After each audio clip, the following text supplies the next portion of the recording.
श्रीमद्भागवते महापुराणे चतुर्थस्कन्धे अथ षट्विंशोऽध्यायः। नारद उवाच स एकदा महेश्वासः रथं पञ्चाश्वमाशुगं द्विषं द्विचक्रमेकाक्षं त्रिवेणुं पञ्चबन्धुरम्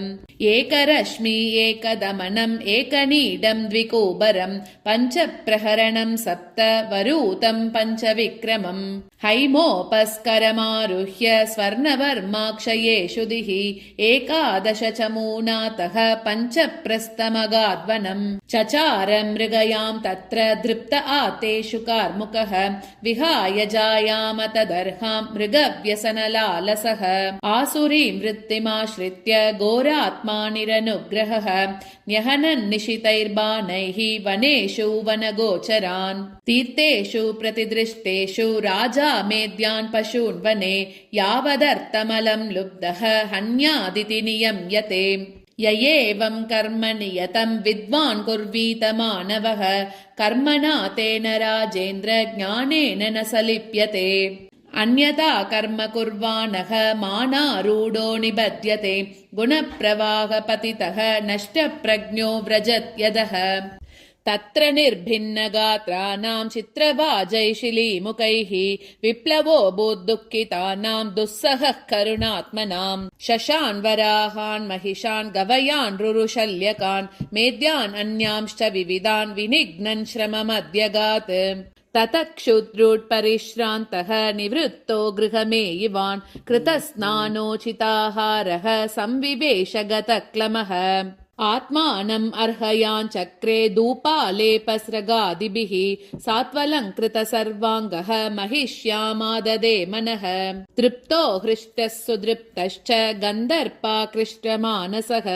नव्यचष्टवरारोहां गृहिणीं गृहमेदिनीम् अन्तःपुरस्त्रियो पृच्छद् विमना इव वेदिशत्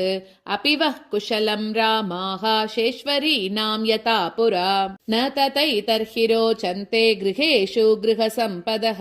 यदि न स्यात् गृहे माता पत्नी वा पतिदेवता व्यङ्गे रत इव प्राज्ञः को नामासीत दीनवत् क्व वर्तते सा ललना मज्जन्तं व्यसनार्णवे यामामुद्धरते प्रज्ञां दीपयन्ती पदे पदे रामा ऊचुः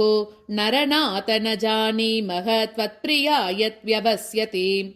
भूतले निरवस्तारे शयानां पश्य शत्रुहन् नारद उवाच पुरञ्जनस्वमहिषीं निरीक्ष्यावदुताम्बुवि तत्सङ्गोन्मतितज्ञानः वैक्लव्यं परमं ययौ सान्त्वयन् श्लक्ष्णया वाचा हृदयेन विदूयता प्रेयस्या स्नेहसंरम्भ लिङ्गमात्मनि नाभ्यगात् अनुनिन्येत शनकैः वीरो नूनयको विदः पस्पर्शपादयुगलम् आहचोत्सङ्गलालिताम् पुरञ्जन उवाच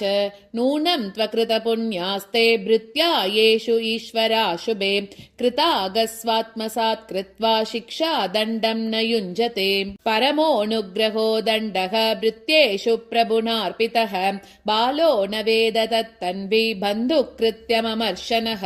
सात्वं मुखं सूदति शुभ्रु अनुरागभार व्रीडा विलम्ब विलसत् हसितावलोकं नीलालकालिभिरुपस्कृतम् मुन्नसन्नः स्वानां प्रदर्शय मनस्विनि वल्गुवाक्यम् तस्मिन् ददेदमहं तव वीरपत्नी योऽन्यत्र भूसुरकुलात् कृतकिल्बिषस्तम् पश्येन वीतभयमुन्मुदितं त्रिलोक्याम् अन्यत्र वै मुररिपोरितरत्र दासात् वक्त्रं न ते वितिलकं मलिनं विहर्षं संरम्भ भीमम् अविमृष्टमपेदरागम् पश्येस्तनावपि शुचोपहतौ सुजातौ बिम्बादरं विगत कुङ्कुमपङ्करागम् तन्मे प्रसीद सुहृदः कृतकिल्बिषस्य स्वैरं गतस्य मृगयां व्यसनातुरस्य